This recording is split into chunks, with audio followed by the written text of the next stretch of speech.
What's going on, everybody? My name is Steven Hyder. This is Gate City Sports Media Company and football Saturday, apparently, for the Philadelphia Eagles as we get ready for the backup bowl to play the Dallas Cowboys. I want to go over some news and notes, ladies and gents, before we jump into the heart of today's discussion. Hopefully, Allie can make it in, but if not, I'll just roll solo. We'll just see what happens here, guys. So to begin with, I don't know if you guys caught wind of this whole report that's coming down about Aaron Rodgers. And he's a media writer coming out of Chicago. Forgive me, I don't know the exact publication he writes for, but I guess he sent out a tweet, or he sent out a message at least to Aaron Rodgers, basically saying that, while this young man, or older man actually, has a vote for the Player of the Year award, MVP award, he would not cast his vote for Aaron Rodgers because he's an a-hole. Look, I don't know Aaron Rodgers personally. I don't really care about someone being an a-hole or not personally, ladies and gentlemen. To me, that award has to do with what you do on the field. And I find a hard time at this point in time in the season trying to make any legitimate argument that there's a better candidate right now for MVP of this league, for the play on the field. I don't get what's going on there. To me, what that shows me is this is a big reason why you cannot trust this crap. Why you can never trust these awards because of nonsense like that. To begin with, why some of these guys even get a vote is laughable. Like, what is the criteria? Like, what is their qualifications? Because they wrote about the sport for a little while? Come on, man. We're talking about the National Football League's most valuable player. That should be handled strictly by two groups of people: coaches, front offices. That's the only two people I think should get a say on that. It's ridiculous that you can have a reporter who has an axe to grind with a player and could limit a guy who's quite clearly the MVP of the league. The only person I would make a legitimate argument for, and it's never going to happen because he plays running back, is what's going on in Indianapolis. Okay? That's the only other way I would even remotely try to make like an argument like that. To me, this is the most ridiculous statement I have heard today coming out of somebody, and the guy actually had to walk it back afterwards and admit that he was wrong. That's a problem with these awards. It devalues what they mean. It has no meaning when there's people like that out there who are casting votes. To me, that was just the most ridiculous statement I heard. It is what it is. I get it, guys. But anyways, happy Football Friday to everybody, or Saturday to everybody. I'm a day late here, apparently, or day behind. I want to talk about a few things today, guys. We're going to get into the wide receiver talk. Just stick with me. We're going to get there. But the other thing I want to talk about is, I don't know if you guys saw the update to Antonio Brown and what happened there. What I want to say is I don't know. I don't know what happened. I'm not going to weigh in on what I think happened because I have no knowledge of the situation. What I will say is that there are some very, very serious allegations that were raised by Antonio Brown. I have no clue which side of the party is telling the truth here. But what I will say is that what Antonio Brown alleged needs to be investigated. Because if that's true, it brings new meaning to what happened. And I don't know what they're going to do in terms of investigating this thing. But what I can say is that what he alleged to Tampa Bay Bucks did, it's serious. That's a very, very serious allegation to make. Allie, welcome in. So to just kind of start off, I talked for just a split second about the whole thing about Aaron Rodgers and the MVP voting. Did you get a chance to see that and look over that situation? Yeah, I took a look. I apologize for being a little late. I didn't see the link that you sent me. I took a look at it, and we can certainly discuss it, especially with the chat. And obviously, the stuff with AB is both newsworthy things we can get into. Yeah, so what did you think about the whole thing about this writer telling Aaron Rodgers he wouldn't vote for him for MVP because he's an a-hole? So, on the one hand, it's good to be honest about what you think. Here's the thing. People are human beings.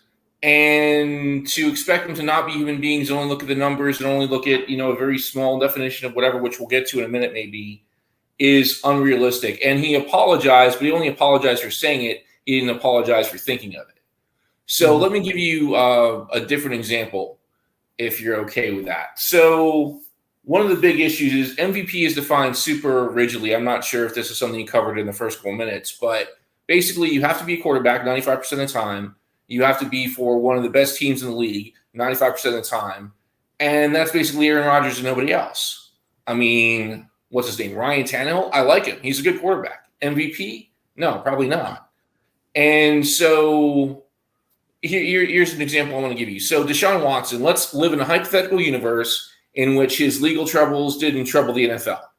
And he played, he had a great season, all this other stuff. Without getting into his allegations too much, does it make – what are we supposed to judge these players on? We want to keep it on the field. Sure. Okay, that's fine. That makes sense. And certainly there's the whole illness list and C-19 and all this other stuff and that getting political, which is not a good thing. I don't like that at all. That's maybe a different story for a different time. But what are we supposed to judge these guys on? Are we supposed to judge them on analytics? Are we supposed to judge them on the tape? Let me ask you this. You're familiar with the WAR stat, wins over replacement? Yes. So I didn't get a chance to do this research yet. What does that look like in terms of the league? That's a great question. I don't know offhand what the league average would be. That's a great question. I honestly have no idea. I guess to answer your question directly, we should keep it on the field. Mm-hmm. And certainly him admitting that he didn't, I don't know. I'm a fan of honesty. I would be completely fine if the Associated Press removed his MVP vote. Here's the thing. I think MVP is slightly overvalued, but they look at MVP when it comes to Hall of Fame, and that has a huge amount of value. So I understand. It's not just, well, it's a newsy thing. Like, it actually has some importance. So I'm glad we're talking about it. So what I don't get here, Ali, and this is my standpoint on it, I think it just shows the whole thing's a fraud. The whole entire thing's a fraud. And it shouldn't be happening. There should not be writers voting on this. This is the National Football League's most valuable player.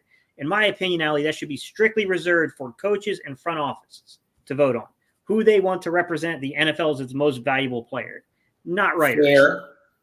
Fair. Not what about I think there's a time and place for where writers should have their own thing. I don't think it should be when you're talking about the league's MVP. And, you know, to me, that this signifies the problem. Like, sure. And we all know, I think we've all known this, like you're alluding to, Ali. We've all known this for a long time, this crap happens. But I think that there's like common sense perspective to this. Like when you're talking about the Walter Payton Man of the Year award, that's one thing. Right. But when you're talking about the MVP, what he's referencing has nothing to do with MVP play.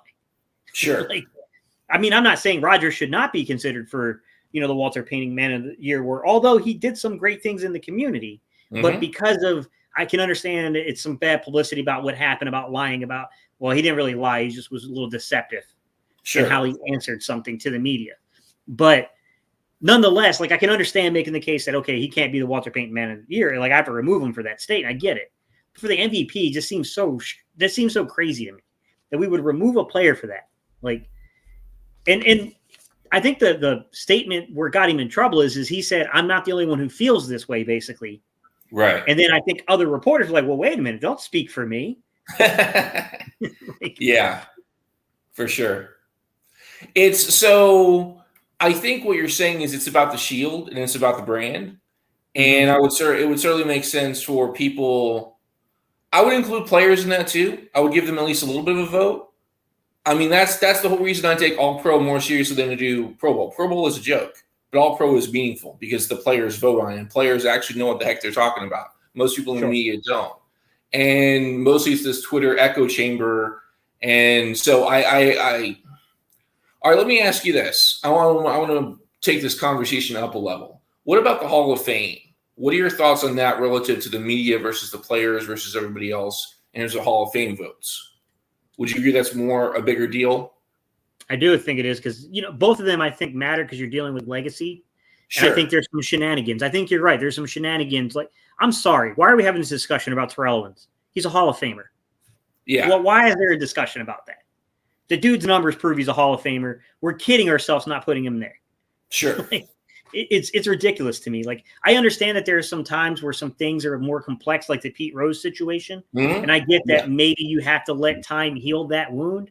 Although, you know, the circumstances where he bet it, but he was, from my recollection, and I'm a little younger than you, but I think we're both a little too young to remember fully what happened.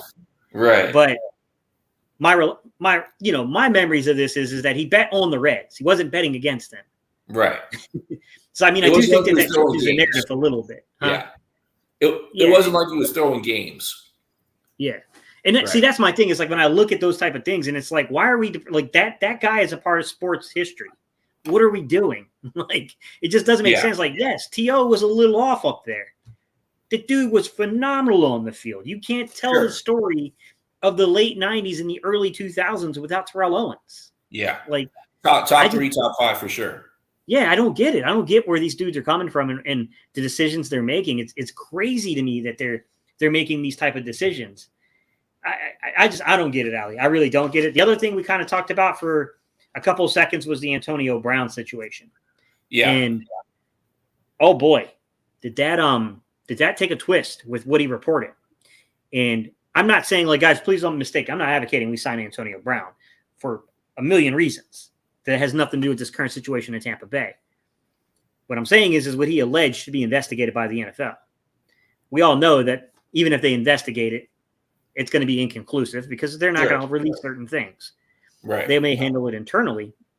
But, I mean, what he alleged is pretty serious in the fact that my guy was throwing up text messages that basically countered what was being released by the organization and coaches. Mm-hmm. I'm not a big guy on AB, but when a guy is bringing receipts, you got to pay attention that he might not be the liar in the situation. Sure. And I don't know what the truth is. I'm not stating that I know the truth, ladies and gents. I don't know. But I think he alleged some things that probably should definitely be looked into. I haven't looked at the text. I did watch his podcast with, I forget the name of the show, but the one that he was on, I did watch that. My understanding is the organization is alleging that it's financial, that he wanted more money as guarantees as opposed to incentives and all this other stuff. Basically, he hasn't been, I'm going to use the word X receiver just as an alternative for the alpha, the guy, right? Your first read or whatever. I'm not talking about that in an alignment sense in terms of being boundary side and, on the ball and all that good stuff. He hasn't been an X receiver for like at least 4 years, and he wants to continue to be treated like one. I mean, the Tampa Bay, thinking about the playoffs potentially as an opponent, they had one of the top receiving corps in the league. Evans, Godwin, Brown. I mean, that's top 3, top 5 in the league easily. And, Godwin got hurt.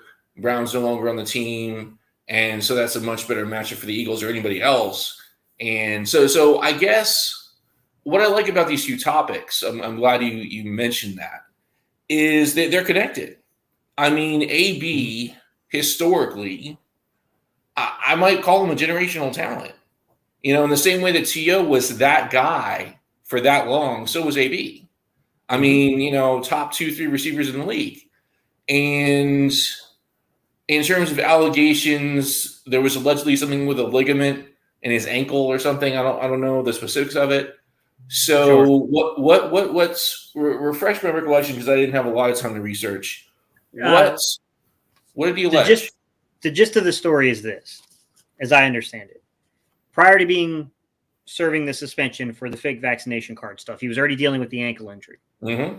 So the team clearly had already known he was dealing with this injury. So Bruce Arians' statement is clearly an outright lie. Sure. Which, okay, that's one side of things. I think that one, like you can overlook it. Like, okay, well maybe I mixed up and didn't understand exactly what was being alleged and the extent of the alleged, whatever. Sure. But then the bigger statement is that he told them he was, dealing with some severe pain. Mm-hmm. And it was getting to the point to where he could not cut. He could not make breaks the same way in an athletic move. Now, mind you, there's all kinds of arguments going on around this. That in that game, he basically shook down one of the corners and made them lose their feet. He ran off the field. All those things. He's like, yes, but running off the field and making football cuts, as he's saying, is a completely different thing. Yeah. He's saying he was in such pain that he acted against the advice of the NFL Players Association and took one of the sedatives they give players for pain, which is very much a risky thing to do. It's a risky thing to take. And when he basically told, I'm assuming it was a position coach. I don't know to be exactly who the coach was, but I'm assuming it must have been a position coach that he could not go back in the game because of the pain. And basically said, look, I'm not going back in there. Then he basically told him or signaled to him through the classic, you're going to be cut kind of thing, that he was going to be cut. And I guess AB took that as, well, if you're cutting me, I'm not going to sit here and wear your jersey. Right. Like I said, I don't know who's correct, Ali. I don't want to say that, I have no clue. But I do think that those allegations are serious enough that they should be investigated. Sure. If we're seriously putting dudes in jeopardy like that, to where when they're telling you they can't go, and you're still, we got to look into it. Yeah, you got to look into that to make sure there's not some funny business happening there. And we already know. And here's my thing about Tampa Bay: AB lost credibility by some of the stuff he did, right? But so did Tampa Bay. Sure. Because their protocols were complete trash. I mean, I've heard Pat McCaffrey talk about it. AB was sneaking girls. He snuck in one of those, for only friends or whatever they're called, girls, right. only fans, whatever they are, girls into the actual lobby. He snuck her into the hotel. Just right. I've worked security for hotels. I've managed it. I managed the security services over them. That's a big, big no-no. Especially when I used to manage it when NC State stayed at the Marriott downtown in Raleigh. And you have to set up their meeting rooms, and we used to have to take up the pools upstairs so they could ice the players in, and where the pool room is for the hotel and the jacuzzi and all that. That's a big no-no, man. That's an organizational fail. There's something pretty. I don't buy either party now. I think either party has a little bit of a credibility issue right now. Sure, agreed. Definitely weird. Sorry, guys. I didn't mean to go on a 16, almost 17-minute rant about all this, but I just kind of saw this coming up, and I was like, what is going on? I thought, just judging from the clips that we saw in the narrative, we trust that they're telling you the truth. And I don't know what happened. The dude just got mad and just walked out on the team. And now it seems like, that might be a little simplification of what actually occurred. I don't know what exactly happened, though, guys. Don't take my word for anything, guys. I'm only reading reports and reading statements from each side. I'm not here to try to mitigate what's going on between these two parties, nor am I here to investigate it. But I do think the NFL should. Agreed. I definitely think they should, even if they never release it to you or I. All right, let's get into today's topic, because I know that's why everybody's here. Ali, you wanted to talk about wide receivers. So why don't we start off talking about the necessity? Because you sent me a text. We talk a lot back and forth a little bit. You sent me a text and you said, I'm not too sure. I know it's a need on the team, but I don't know how much it's really going to do in terms of moving the needle, other than maybe some situational things. So what do you think your overall viewpoint is on how necessary is it to keep upgrading that receiving core? So we definitely have a hole or two. And I'm going to get very specific what I mean when I say that. And as the offense grows into more of a passing offense, assuming that's what everyone wants to do, that difference, that need will become more pronounced. Right now, as a run-first offense, receivers, at least aside from their blocking ability, are not as necessary, to use that word in a very strict sense.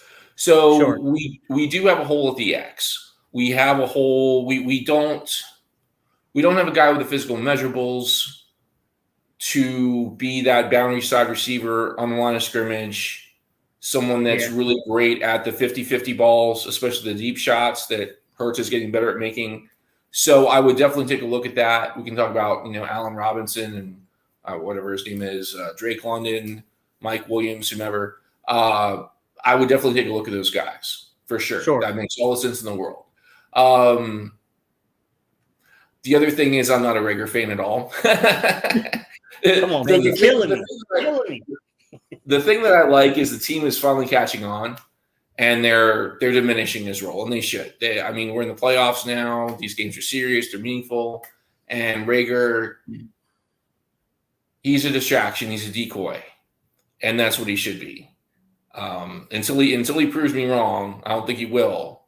I'm glad they're giving Ward in particular more touches.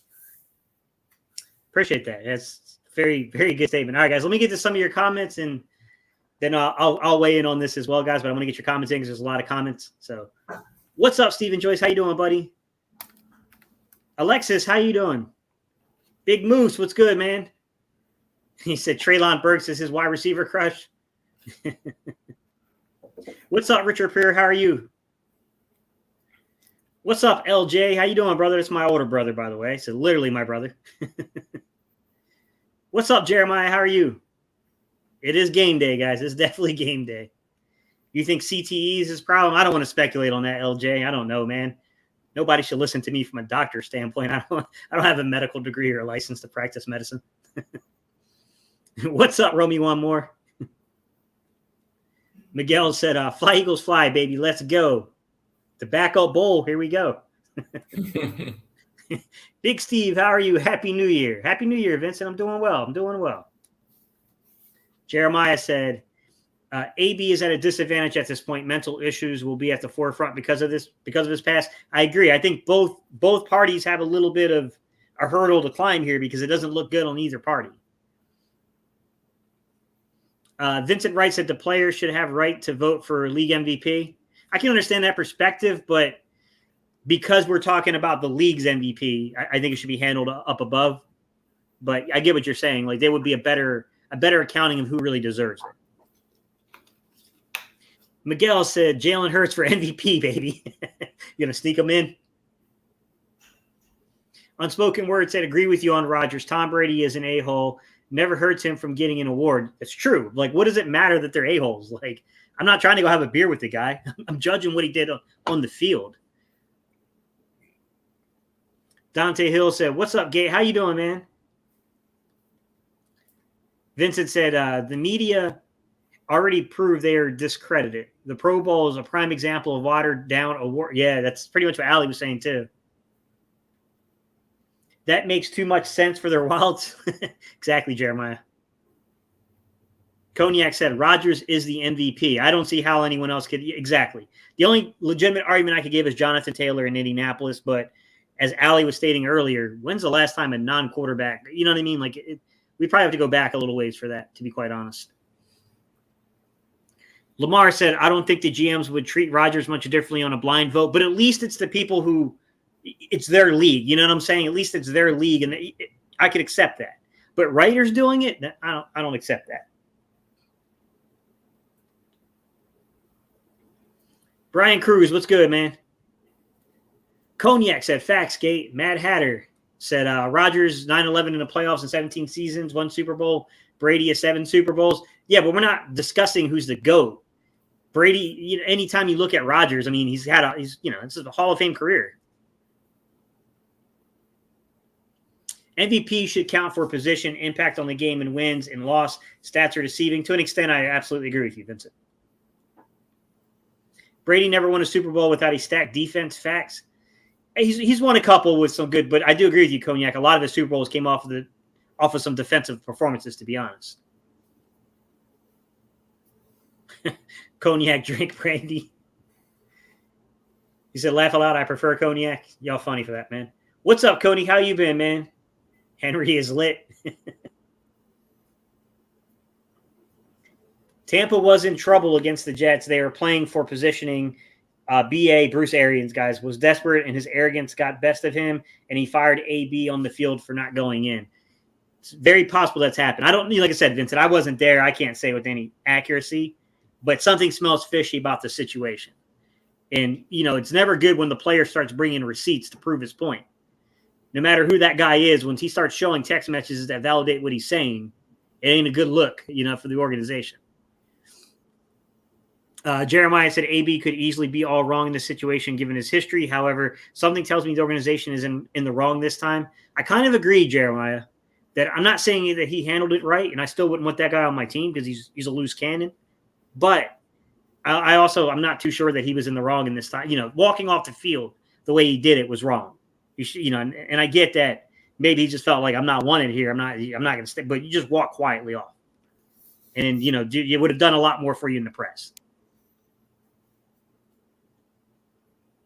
And then, you're basically, Jeremiah's basically saying exactly what I just said. What's up, y'all? What's the topic? We're getting into receivers. Let me get back to receivers. I'm going to get one more comment here from my guy, Romy One More. He said, let's go after Ridley. Let's start with trades. Trade targets. So I'll give you my perspective. My perspective is we could use a split end boundary side receiver for those situational things you're referring to, right? We need a guy that can erase mistakes. I want a contested catch guy or a guy that can create separation. Sure. So Ridley, what are your thoughts about Calvin Ridley? I haven't done a ton of research, but I can tell you he's been the Falcons' best receiver for a while. Certainly, losing Julia Jones hurts, and then that tight end that's really a receiver rookie this year, he's okay. I mean, he's going to be better. So Ridley's a weapon. I don't think of him as a traditional X in terms of measurables and body type, and that's kind of more my preference. I do think he's got good, I don't want to say elite, but at least good separation ability to get to your point. And contractually, he's with the Falcons until what, 2023? I think his 5th year is next year. His 5th year option is next year. Right. So there's a question, I think, and maybe this is telling. There's allegedly a question whether the Falcons are going to pick that up because that's, I think, $11 million guaranteed no matter what. And it's nice to have that flexibility as a franchise to have the option to do that. But if they're not willing to go all in on Ridley, that doesn't mean the Eagles should, if that makes sense. Sure. I think Ridley's kind of he's a really good route runner to begin with. Ridley has exceptional route running abilities. I do think he's a little taller, if I'm not mistaken. I do think he's not like he's like a 6'1" or so. I want to say Calvin Ridley. Like that, yeah. Yeah, I mean he's not like a huge guy, but he's got an ideal receiver frame, if you will. Elite route runner. The dude had like 130 some targets, I want to say, last year and like 90 receptions. A little hard to judge his numbers this year because he hasn't really been in games and he's been dealing with the situation. I don't really want to. Sure. I don't want to minimize what he's dealing with there, guys. I'm not an expert to talk about those type of things. I won't really get into the heart of that, but we all know why he's missed games and which take him off the field. I will say he's a guy that can get contested catches, but I don't think that's his specialty. I would say that a guy like, if I'm looking NFL wise, I would say like an Allen Robinson, Mike Williams. Those are your contested catch guys. Allen Robinson led the league in contested catches last year.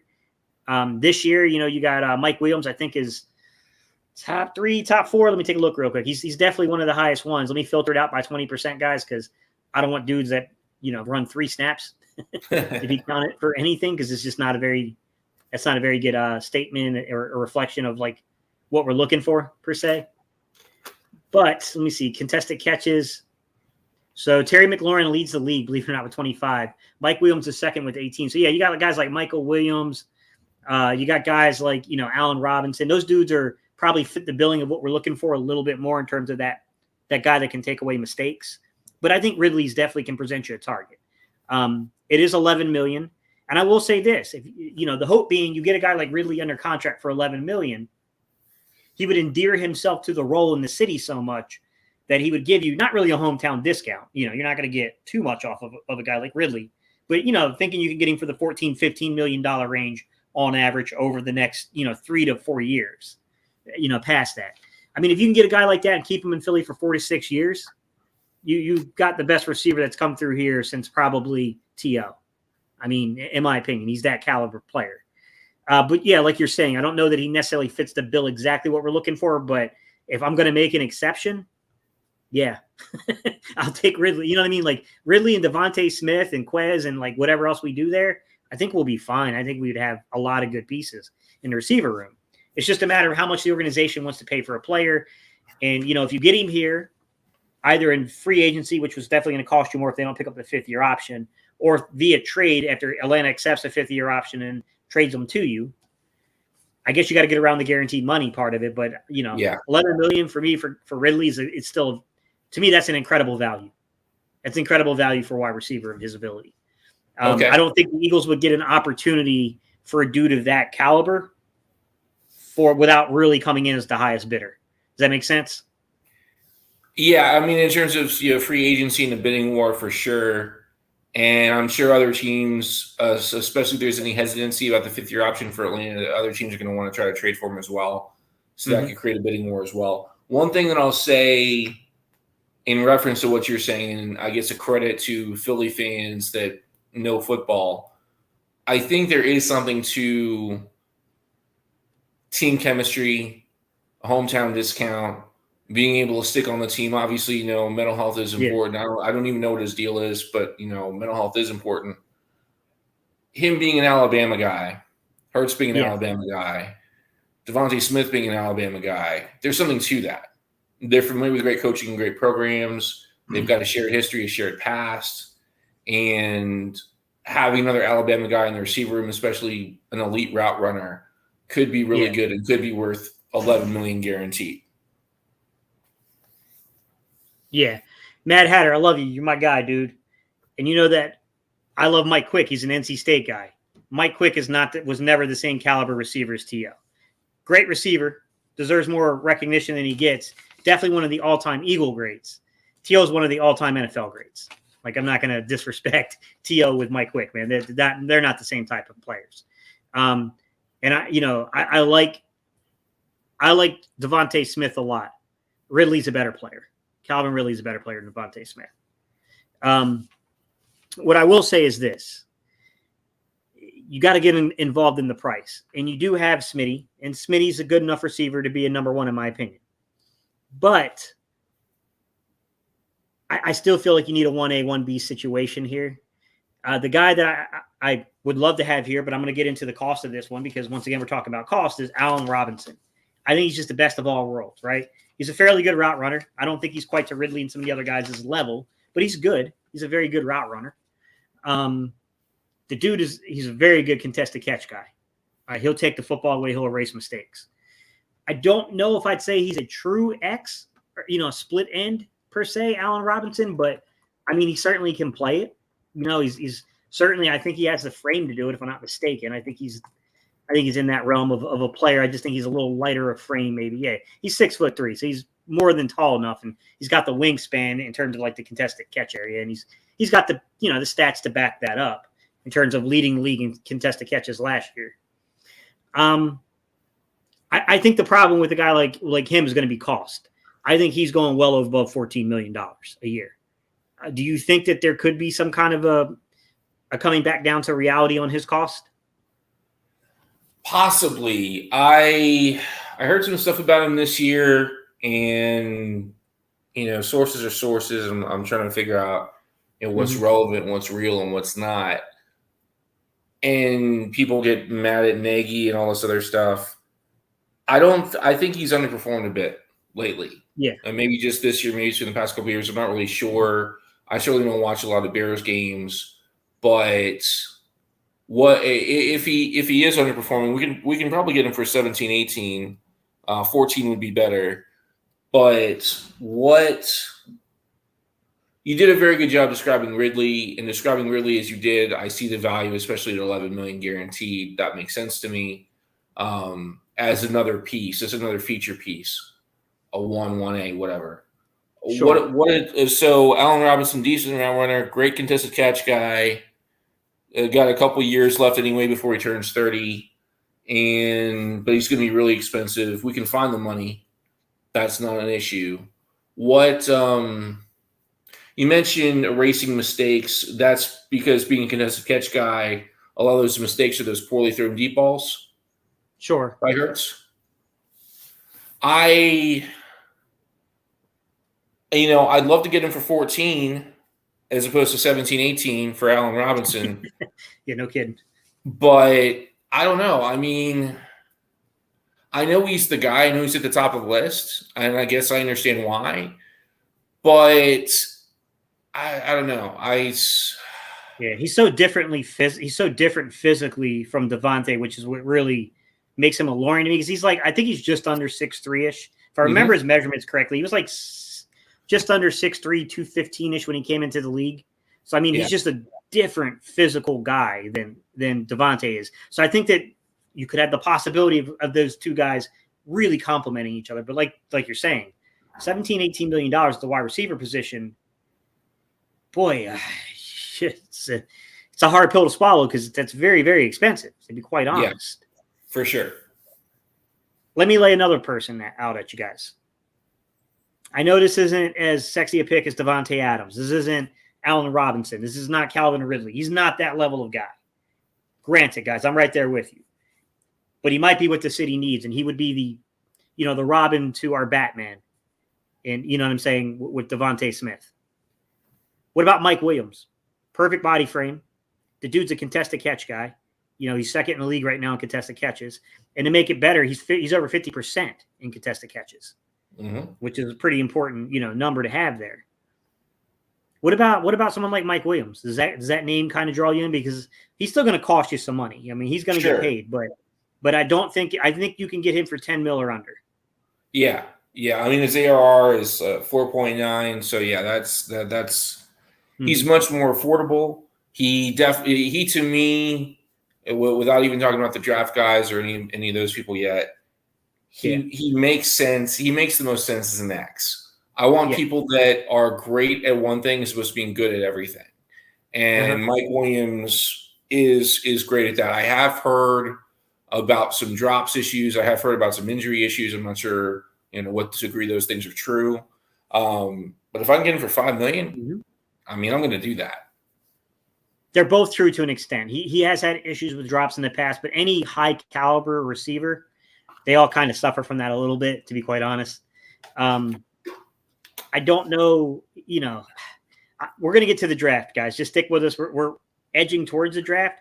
There's some names you're bringing up that, guys, I want to look into, but I'm just trying to find where they might rank, just because I know who's the top of the board, and I want to bring this person into the discussion when we get to the draft, but I want to walk them in slowly. I don't want to, I don't want to go like right away, go to that one player and you're like, wait a minute, Gate, like, why are we going to this person right away? But in terms of the draft, who's your favorite prospect, Allie? For the Eagles for next season, for what they need, the top of my list is Drake London, if I'm getting that name right. Yeah, USD. That's who I was alluding to, man. You just you brought me right into it, Allie. I hate to say it, but I haven't watched film on these guys yet. I've watched a game or two. I have not dove into the film like I want to. The advanced analytics behind Drake London is what caught my eye. And I want to preface this, though. Everybody listen to me carefully, because this has to be weighed with this player. He's playing Pac-12 corners, so I don't know how much to trust it. But if this guy is Michael Pittman Jr. but bigger, like, I'm interested. I'm fully interested. The guy leads all of college football in contested catches. And in terms of the contested catch guys that I've had an opportunity to look at from this draft class, and I might be missing some because it's hard to keep up with every player who is, declared at this point. But Drake London is, 19 contested catches. He's far above anyone else that we can look at. But I do think there's some good names on the list that also may surprise people in terms of them, having the ability to go up there and take a football away from a defender. Mechie is up there. Mechie's in the top 50 in terms of contested catches. David Bell's up there. The guy from NC State that I was telling you guys about the other day, he's up there. He's another guy, Mezzi. He's a guy who's up there in terms of contested catches. But of all those guys, what stands out to me about Drake London is that he might be a guy that if you put him in the right system in terms of, if you put him in the right system where you can utilize his athleticism, right? Like, there's certain guys that, like, if you look at running backs and you're filtering by all that, they're going to have far more, like, yards after catch ability there. But he has over 5 yards of yak per play. Now, I will say that Tyreese Chambers, who plays for FIU, he leads all receivers in that category. And of course, you're going to have some guys that are more of your flankers, a little bit more of your slot guys. They're going to be up there. Jamison Williams is a phenomenal yak guy from Alabama. Treylon Burks from Arkansas is really high on a lot of your guys' list. He's not really a contested catch guy. He doesn't really have those numbers, believe it or not. But the dude's an incredible yak guy. So what are your thoughts about, like, his fit in terms of, like, you're trying to judge the Pac-12 and you have to look at the corners. It's just an absolute must. You've got to look at the competition. Is he for real, or is it a pretender situation, do you think? So I've got 4 words or 4 letters that are going to trigger at least half this audience. JJAW. Contested catch guy out of Stanford. He was drafted because he was a contested catch guy, right? That was his thing. We need a contested catch guy. J-Jaw's the guy, so let's get him. Now, he's great on special teams. He's a great run blocker. I would not call him a bust. I mean, certainly for draft position he was, but he's a good guy to have on the team. I want to keep him for at least another year, see where he grows, if he grows. That's J-Jaw is my concern. So I don't think he's J-Jaw. I don't know. I haven't Sure. seen the film. I've been looking at the numbers. So I would be careful. But like you said, his numbers are such you gotta look at him first. In terms of what the team needs, in terms of his production, you got to look at him first. He's at the top of my list. And David Bell's on my list too, for all the same reasons. Love him as a separator, good contested catch guy. This isn't just numbers. This is like the tape. I watched a lot of Big 10 and Big 12 games, and that dude just pops. Like, he's really good. And so Bell is pretty high on my list too, in terms of receivers, especially for team fit. But yeah, be careful with Pac-12 corners. I'm the Pac-12 myself. University of Arizona, the dumpster fire that program is right now. Although Fitch is a good guy, former Patriot coach person. Yeah, Pac-12 is one of the worst big Power 5 conferences out there. And you got to look at any Pac-12 player with suspicion, but the numbers tell a story that's intriguing at worst case scenario. Let me ask you about Mechie. What did you moving on to Mechie, because he's another really big name here. Sure. He's the PSU kid? He's the Mechie, I believe, is Alabama kid. Alabama. He's pretty good. Like, from what I remember from his film, from what I saw a little bit of his games, I was shocked at the fact that he's really elevating over dudes and making catches. Like, I didn't expect that to be, something I saw on film from him. But he's a fairly good route runner. I don't think he's to the level of some of the other guys that have come out of there of recent. I definitely don't think he's quite to, Devontae's level. I don't think he's to the young man in Denver. Can't think of his name. The one that had the knee issue the year prior. He's not to those level, but he's a fairly good route runner. He's definitely got some speed, and look, he can take a ball away from somebody. I think the question is like, depending on your preference, like, do you like Williams or Williamson, or do you like Mechie? All right, so Mechie, and I just did some quick research on Mechie just to refresh my recollection. He's good at everything but great at nothing. I'm being a little bit hyperbolic, but that just goes back to my point that I was making before. I want people with defined roles and defined excellence, and I don't see that as being his game. You said Williamson. What are you talking about with that? Jameson Williams. They're both Alabama guys. Oh yeah, right. No, explosive speed, great after the catch. Mm-hmm. Good size. Yeah, let me take a. Yeah, no, his size is good too. I didn't think his size was as good as it is. Yeah, no, great after the catch, great explosive downfield, straight line speed, and he's got good size. I would take a look at him for sure. I'm not sure about his contested catch numbers. I don't watch a lot of SEC games. Sure. I'm not a fan of the conference. But yeah, so I'd have to do a bigger dive based on his measurables and based on at least his after the catch numbers. I would at least give him a look. He's probably number 3 on my list. I would say in terms of building a big board and a position by position board, I would say that for receivers, Drake London is my number 1. David Bell from Purdue is my number 2. I would say that sorry, I'm getting his name again. Sorry.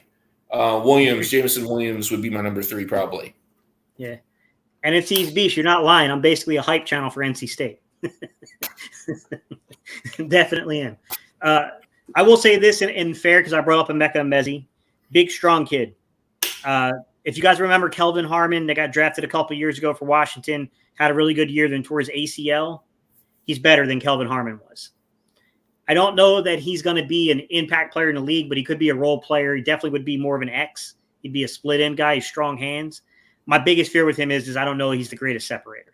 I don't know if he can separate at the NFL level. That would be my concern. Like, basically his physical skill set and strength, he's got to overcome that. You have to overcome that, in my opinion. So I don't know where to go there. I know Dodson is another guy that a lot of you guys are talking about as Penn State guy. Didn't really stand out to me in terms of the advanced analytics, but some of that has to do more so with scheme that you run. So I don't know, you know what I mean? Like, I don't know exactly how to rate Dotson and where to put him. It also doesn't help him that his name is so close to Dotson, the former bust from Washington. I think it's hurting him a little bit. But if I remember correctly, he's a speed guy, right? Dotson's like more the speed kind of yak type player. But I haven't had a ton of chance, guys, to really look at Dotson's like film yet and just see what he is and what I think of him yet. I mean, I can look real quick and I can tell you guys where he ranks on some of the deeper analytics of things. So we can take a look. Let's take a look at he's not a contested catch guy. But let's take a look and see what he's doing in terms of yak. So we'll go look at yak per reception and then see where Dotson kind of ranks up here. So let's go Dotson. Oh, that's not a good sign. I don't know if you guys heard the ding. That means he's not in the top 50. It doesn't look like he's in the top 100, guys. Anyways, I will do some of you guys a favor, and I'll go look at him. I will do some. Yeah, he's not even in the top 150. I don't know. Maybe he missed some games this year, guys. Is that a possibility? But I'll take a look at his film when I can find, because, yeah, he's not even showing. Yeah, he's not even appearing in the top 200 for, looking at yak per reception. That's not good if you're at that size and that's your game. But he could just be a deep ball. He might be, kind of like the young man that also went to Denver from Penn State from a couple of years ago. He could be more that grounds where he's more of a. So I can take a look at. Let's look at average depth of target, and I'll filter by that, guys. So I'll give him a fair shake by average depth of target, and then see where he kind of ranks in terms of that, because that might be more of what his game is. So he's not top 50 there either.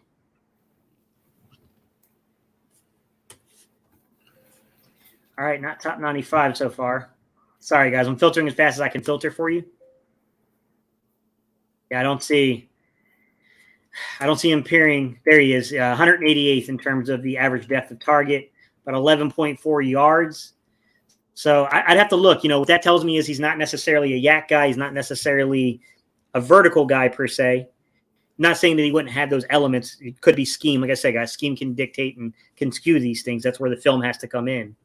But I have to look. Maybe he's a separator. Maybe he's a guy that gets, separation and can create windows to throw into for quarterbacks. So I'd have to take a look at him. But that's, just given the quick analytics on him, that's what it's looking like. Yeah. Have you had an opportunity to look at Dotson at all?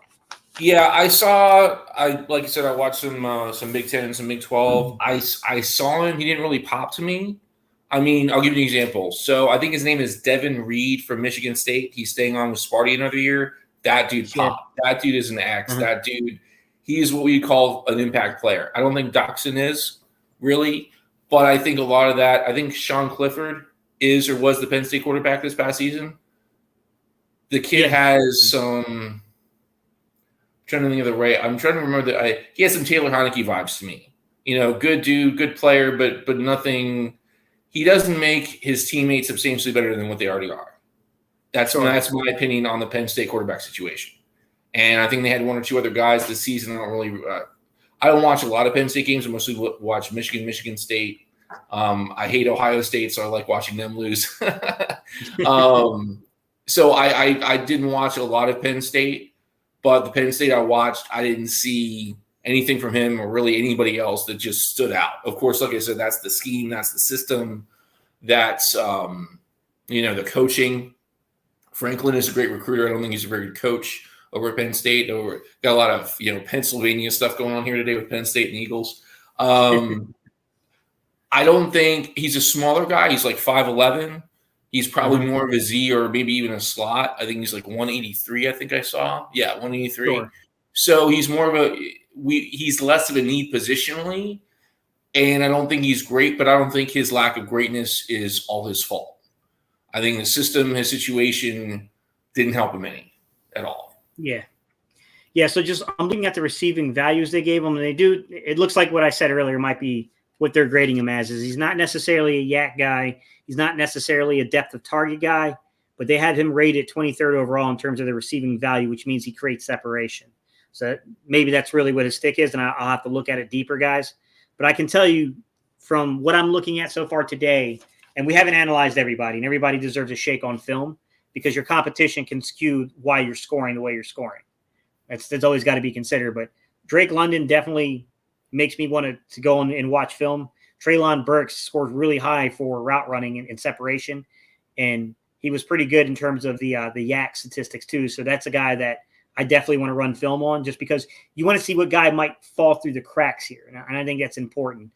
Jahan Dodson's not necessarily where we need things, but truth be told, we can use any guy that can get separation and win. David Bell, 25th overall in terms of how they rate it. At least he's playing in the Big Ten, which has got decent corners.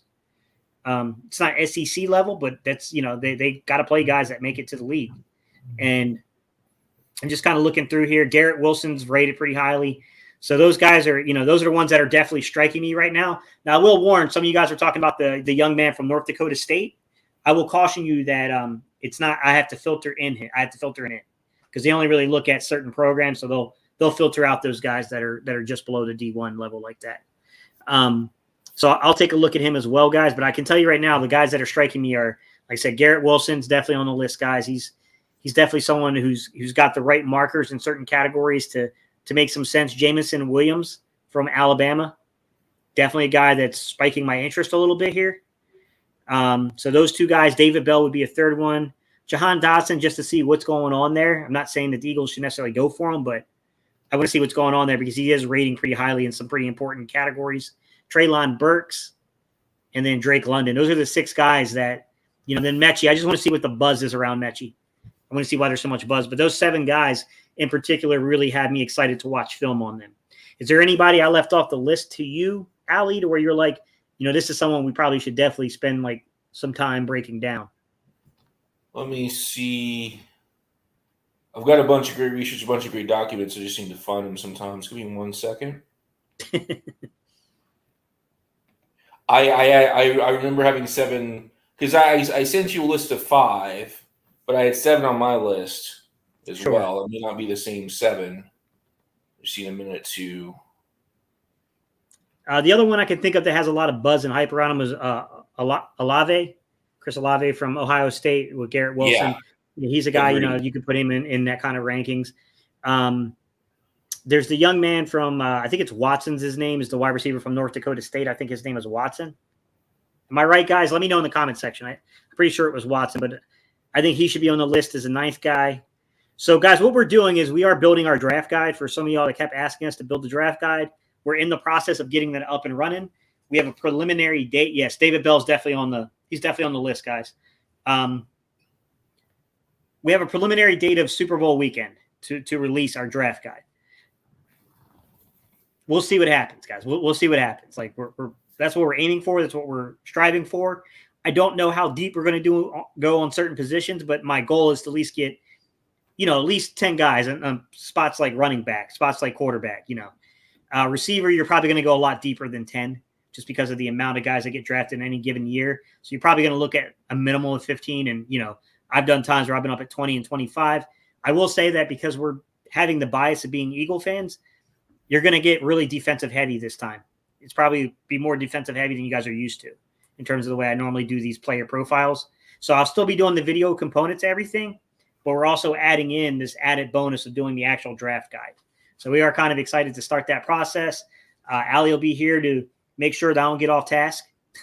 And Ali's going to be contributing and helping out with that as well. We're definitely putting some stuff together, guys. It's going to be pretty excited to get that up and running, and I think it'll be an exciting time to release it right at the Super Bowl weekend. But as you guys come up with people to, want us to take a look at, leave it in there. We'll definitely break it down. We'll tell you what we see from a scheme standpoint, what we're seeing from the way they're playing within it, where we think the ideal fits will be, all that kind of stuff. But yeah, definitely. So as we close out this conversation, Ali, let me ask you a question. Sure. Trade, free agency, draft. How would you prioritize addressing the wide receiver position? It's a good question. It'll take me about a minute or two to answer it. Right now, looking at the free agency or trade, I want to take a better look at Allen Robinson based on what you're telling me. He has some interest to me. I want to take a closer look at Mike Williams. I want to take a look at Calvin Ridley. So that's 3 out of my 5 on my sign list. And then in terms of some of it's cost. I don't want to be an accountant. I don't want to be Howie or whatever necessarily. But all right, so I did a bunch of mock drafts recently, and I picked Drake London in the first round multiple times because I think he has the potential to be that good, that much of a difference maker, that much of an impact player for the offense, as much as the team needs defense. And I would be very comfortable with the Eagles selecting either Drake London or maybe even David Bell in round 1. Maybe I shouldn't be, but I know those players decently well, and I'm comfortable with that more than some random person I don't know as well. Those players are going to be $3 million apiece, thereabouts. Sure. And Allen Robinson is maybe 14 on a discount, and Mike Williams is 5 to 10. So I want to take a look at these guys. I don't want to do it just by the numbers, but I would be. I'll put it to you this way: I'd be very comfortable taking one of those first-round draft picks and taking London or Bell. And then maybe that says a lot, maybe that says a little, but I don't know. I mean, I obviously want to look at those guys: Allen Robinson, Mike Williams, Calvin Ridley. I want to see what's there, but I have enough belief, at least in those 2 receivers, maybe in 12 receivers or whatever eventually, to take them seriously with a first-round pick, which is valuable. Sure. Definitely. Unspoken words. I don't know if you were trolling me, but it's right here, man. At Hyder Steve. And then Allie's is at Allison Lombard. But yeah, I'm on Twitter. So I'll say this. My preference would be Mike Williams from what I've seen so far. But, we're not going to be the only organization that's involved in that. You got to have those B and C plans. Mm-hmm. And I think that's where, the trade avenue. And I also think that's where you can try to go with the avenue of setting yourself up in the draft as well. I will say I get worried because, you look at the practice squad and you got Deion Kane there. He hasn't really – maybe they plan on trying to do something with him during the offseason and see where he's at. Mm-hmm. Big guy, similar to JJ. And you got JJ on the roster. Was hoping to see more from JJ this season. Haven't had an opportunity to see him really being involved in the offense that way. Thought it might have been training that way for a small period of time, but it never really got to that realization so far. Hopefully he balls out tonight. Mm-hmm. Would you be in favor of trading for another team's bust and swapping JJ's? Who's I appreciate the sense of humor. Who's the other JJ? I mean, I don't know if anyone's ever really hit this, hit the proverbial wall as hard as JJ has. But how about the young man from the Patriots? The same draft year, I think, as well, maybe he wasn't the same year as JJ, but he was either the same year as JJ or he was the same year as Rager and N'Keal Harry. Okay, yeah, Arizona State kid. Yeah. No, I mean, he was great in college. Here's one thing I'll say about that. I'm not saying that this is his deal. Honestly, I'd rather keep J-Jaw than trade for N'Keal Harry. At least you know what you got. It's like you said about Pac-12 corners. They're not very good. And I'll say this too. I'm on Twitter a lot, and I got a really nice tweet from somebody. And basically, if someone isn't a separator in college, they're not going to be a separator in the NFL. You do not, under any circumstance, want to draft anyone that is not a separator in college. And so you're really not in favor of that. Yeah, you're not in favor of that type of proposition. I mean, right. Like I said, I don't know. I mean, there's a chance that neither N'Keal Harry or JJ are really players in the NFL. Yeah, I will say that at least with JJ, I think a Whiteside, exactly, Alex. Alex, you're stealing the point I was about to say. JJ is a special teamer and a run blocker. At least you got that aspect of his game as a fifth receiver. But I do think N'Keal Harry probably has a little bit more potential to really, with the right system and scheme and the fit, maybe develop into an actual player. You know what I mean? I was just trying to value shop guys. I don't know what else we can get from another team in terms of just being that dominant X guy that can go get you something. I mean, Donovan Peoples-Jones isn't probably going to be freed up from Cleveland. You know, they just drafted him not long ago. I'm not really that warm on Marvin Jones Jr. Should I be higher on Marvin Jones Jr., you think? He hasn't been as injured, Allie, as his former counterpart, who's now with the Giants. But I just don't, you know, he doesn't move the needle that much for me. Do you think that maybe I'm underrating him a little bit? Probably not. Let me take a look and see what I think. I don't have notes on everybody, but he played in Detroit for a while with Kenny Golladay, and like really, he was the guy who kind of maintained his health while Golladay didn't. To be quite honest, Golladay was probably the better player, no doubt about it, when he was on the field. But yeah, I don't know. I mean, I'm looking at the names, guys, and I'm really trying to think of anybody. Maybe Devontae Parker's on his way out of Miami. Yeah, I mean, Devontae. Without getting into his details, Devontae Parker pops. I needed a reminder on who Marvin Jones was, and I want to bring someone in with the potential to be great, particularly the potential to be great at one or two things that we actually need.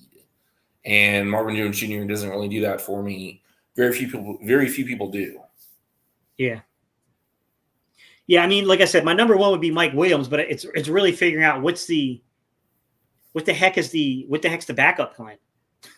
You know what I mean? Like, of course, I would love to have Allen Robinson. I would love to have Devontae Adams. I would love to have, you know, Michael Thomas. I would love to have any of those type of guys.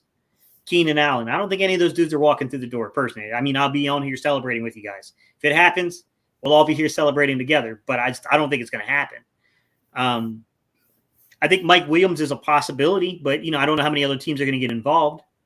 And then I'm looking through the rest of this list, and I'm having trouble, guys, coming up with who the next target should be, because we have a very particular need on this team. I think that's the problem, is if you don't have that particular need on the team, perhaps you can get away with more. You know what I mean? But I'm like looking through, and like Devontae Parker, sure. I mean, he's probably going on the downside of his career, but he's a veteran guy.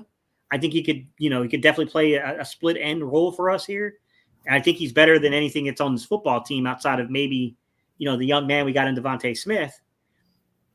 You know, I mean, geez, we get it. You know, A.J. Brown's not going anywhere, but boy, would that be a dream situation. I saw somebody was talking about like maybe a Deebo Samuel type. I just don't know who else would fit that role, unless you want to try to, you know, purge somebody from, you know, Carolina. Carolina's got a couple of those type of guys. We could maybe go after. Rashad Bateman's probably not leaving Baltimore because he's a pretty young guy. They just got there. I'm looking down the list, guys, and I really don't see anybody that's feasible to be taken unless you look for the veteran route. Sterling Shepard's probably not the type of receiver we need, but he's certainly better than a lot of the dudes on the team. He's certainly not Devontae Smith, and I wouldn't play Sterling Shepard over Quez Watkins, to be quite honest. But he certainly would be the third best guy on the team. But I don't think that's what we're looking for. Right. I do have a guy for you. Go ahead. We haven't talked about him yet. Zach Pascal. Oh, yeah. From Indianapolis. Yeah. Yeah, he's a former ODU guy. Yeah, I remember Zach Pascal. Big guy, too. Big physical dude. I don't know if he's what you would think is your standard typical. He's got the size of one. He's definitely the size of a true split end boundary side X-aligned receiver. But I don't know that that's necessarily, you know, his real shtick in the games per se. Sure. But I like that suggestion. I would not mind Zach Pascal at all. I do think that's a really good backup plan if you fall through on Mike Williams. Mm-hmm. And he's not a guy that should cost you a ton of money because he's had decent moments in the league, but he's never really been completely dominant. Sure, I mean, that's fair. You know, I could see getting him for right around what you would probably pay for a Mike Williams or maybe less, because I don't think he's going to have the same kind of fanfare around him in terms of organization. Right.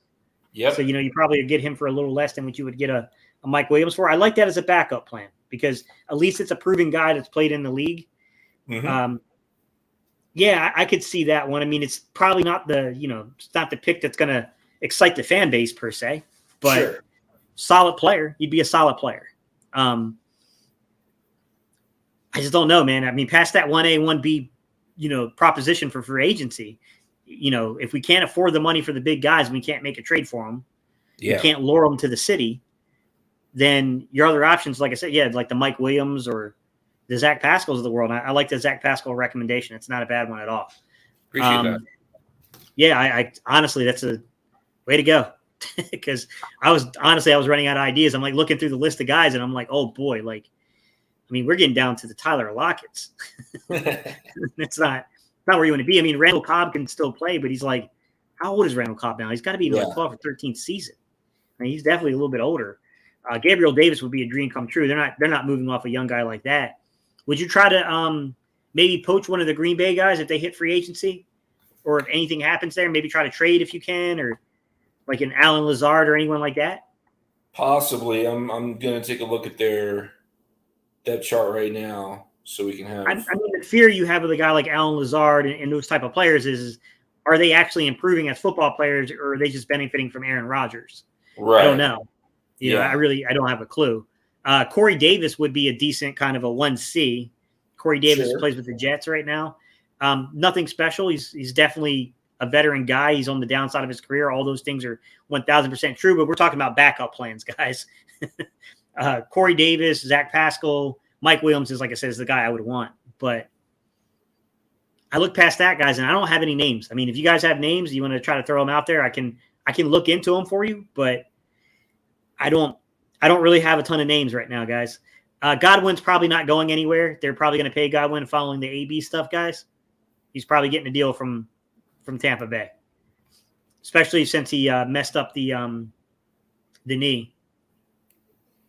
Jeremiah just got your super chat, buddy. Appreciate you, man. He said, your thoughts on Godwin. Great player. Fortunate he messed up the knee, Jeremiah. It's really unfortunate what happened to his knee. My gut instinct tells me that he's going to end back up in Tampa Bay. If he doesn't end back up in Tampa Bay, and you're dealing with a situation where you cannot get a Mike Williams, you cannot get Zach Pascal, and you're looking at guys like Michael Gallup, and you're looking at guys like Chris Godwin, who both guys suffered injuries. At least Godwin's was ahead of time. So, Gallup's is obviously just last week. So I highly doubt he's going to be ready for, he's going to have some doubts if he'll be ready for the season opener.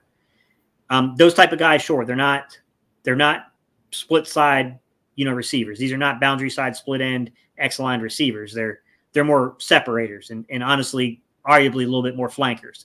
But they're good enough and they're better than what we have on the team. In my opinion, there's no doubt about that. I would probably take those kind of guys over like Davis from the Jets. I'd probably take them over Davis from the Jets or someone like that. I mean, they would definitely they would leapfrog that. But I don't know in terms of the fit and what the organization wants. Now, if you believe Nick Sirianni believes in alignmentless wide receiver play. He doesn't believe in a split end. He doesn't believe in a flanker or a slot. He wants his guys to be able to do all three. Now, I do think there are certain attributes that make you one of those alignments for the majority of your snaps. But Nick seems to think no. DJ Shark, I like the suggestion, Mirror Slide. He's got to stay healthy. Juju Smith-Schuster, separate. He'd be in that category of Chris Godwin, and not necessarily that they're the same physically, but Chris Godwin and Michael Gallup and guys that are more separators. These are not split end boundary side receivers. I would put him in that category. Hard to say, guys.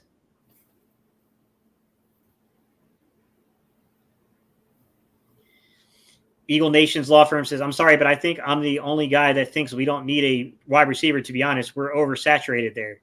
We're oversaturated with subpar talent, though. One thing that I'm curious about, and maybe we should talk about it next week or whenever, I doubt we have time today, is how bad are the receivers? I'm not a Rager fan. Jay Jaw is limited as a receiver. Quez Watkins is pretty good, according to the film, according to the analytics. I don't think he gets nearly enough love. Devontae Smith is very good. And Greg Ward Jr. in the right role, in the right situation, can be a difference maker. I'm pretty good at ranking systems. I'm less familiar with the receiver position. I know you're, quarterbacks, receivers, that's most of your thing? Yeah, mostly. Yeah. Would you be interested? Would the chat be interested in a rating system for receivers and kind of seeing, where everyone that we currently have kind of fits on that list compared to Devontae Adams, Allen Robinson, et cetera? Yeah, I mean, I'd be more than willing to do that if that's something the chat wants. But yeah, Alex, you're right. The problem with Tim Patrick is that, yes, he would definitely fit the mold of what we're looking for Zach Pascal and Mike Williams. Tim Patrick, they're definitely those type of guys that we're talking about. The problem is he re-signed with Denver. He got an extension. So, I don't hate Will Fuller, Mir Slat. The problem with Will Fuller is he's not exactly the type of receiver they're looking for. Will Fuller is more of a vertical threat. Look, I mean, at this point in his career, is he far ahead of Quez? Sure, but Quez, has a ceiling that you can play off of. I think Quez is respectable in playing that role, but Christian Kirk, separator. I'd still put him in Christian Kirk. I'd still put in that category of a guy that's more of a separator. Probably doesn't have the elite speed per se, but very shifty. He can get some separation. Sims from Washington. Yeah, I can see that as like a worst case kind of scenario thing to where you're just digging to bring in people to compete, Wayne. He's a big guy, 6 foot. He's like a 6'4", 6'5" guy too with some size. He made a couple of good plays against us, no doubt about it. I mean, I don't know exactly though where I'd put him per se in terms of like where you would prioritize him. 2 busts, same draft, Ayuk for Rager. So, all right, Brandon Ayuk. I mean, he's had some good plays. He's been a good player. I mean, he's not. Deebo Samuel's kind of taken over with various things, and when he's healthy and whatever, their tight end is top 2, top 3. Sure. Would you call Ayuk a bust? I mean, it's hard to say anyone's a bust at this point in time per se. It's still a little early for that, but I definitely think that they were expecting to get more from him. And I don't know that his problems are necessarily on the field as much as they are off the field and mentality wise with him. Hard to say though. I mean, I had not watched a ton of his film. I mean, that's something I normally do in the off season, guys, to be honest. Sure. And we got something to really be excited about this year. So I haven't really turned my attention to that quite yet. I mean, some of you guys are definitely bringing up some pretty good suggestions. I mean, I don't know. I mean, what about a guy like Jarvis Landry? I mean, he's a veteran. He might get set free from Cleveland. He's in his 11th, year in the league. He's not a permanent fixture here, but I mean, there's a guy that kind of at least gives you a season or two. What would you think about that? I mean, teams were willing to go to Sammy Watkins this past year. You know what I mean? Like, what about a guy like that as a veteran kind of, last, emergency type situation? Not a guy that you're going to prioritize or anything, but, you miss on your targets. Sure. What do you think about someone like that? Part of the issue, I think, and I'm glad you mentioned it, you and I are probably in this, feel the same way, think the same way. We prioritize alignment. Apparently, Sirianni does not. And if Sirianni does not, and if our goal is to anticipate what they're going to do as opposed to telling them what they should do, then our analysis needs to change a lot. And if we're just looking to upgrade the talent, we're not worried as much about role, I would give them a look for sure, especially for like a 1-2 year deal. Not a lot of guaranteed money, if any. I would definitely be open to that, especially as we're headed to the offseason eventually and, 90-man camp rosters and stuff like that. I would be open to that in that case, in that sense, at that time. I mean, because past that, the only thing I can think of is like a Marquise, Valdez Scantling. If, we already talked about the Green Bay route about maybe trying to see if they'd be willing to give up one of those guys, especially depending on what they do in the draft and things like that, because there is some rumor that they're going to try to get Aaron Rodgers, somebody in the draft this year to kind of go along with Devontae Adams. But, the curveball here is if Devontae Adams ends up leaving Green Bay, they're clearly probably not trading anyone else out. Right. He and Lazard are both big. They've got the body type. They've got the physicality.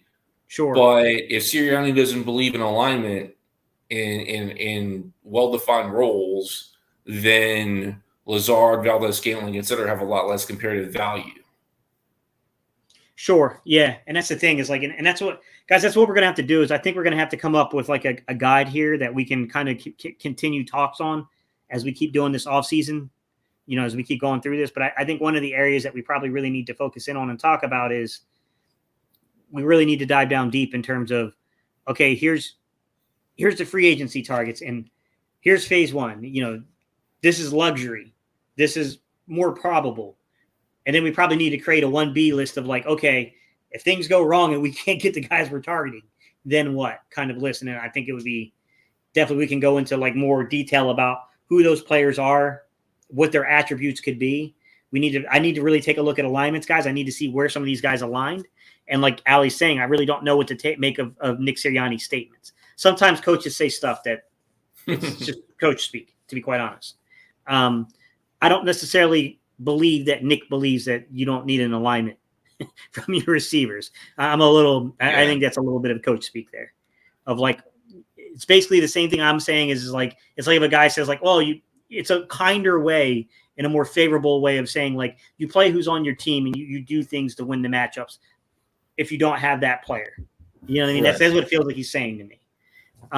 We don't have a split end boundary side receiver on this team that can go out there and take snaps and separate and win or make catches if you can't separate. So we're just going to play alignmentless football and our guys are just we're going to design things from the win. That's what it feels like he's saying to me. But yeah, definitely so. All right, guys, we have been on here for an hour and 16 minutes. I got to jump off because I don't know if Mike and them are doing Battle Birds tonight. So if they're doing Battle Birds, guys, I got to jump off because my throat's going to be hurting here in a second. That is not the right way of saying that. Pause. Hard pause on that one. That's what she said. But nonetheless, I got to get off, guys, just in case. So, all right, y'all, we appreciate you guys. We will be back. We're going to do some more. I think we're going to dive down deeper into this topic for the next time. And we'll definitely revisit it, guys. We'll definitely revisit it. All right, y'all. Appreciate y'all's time and attention. Allie, thank you so much. Sure thing. My pleasure. All right, guys. Next time.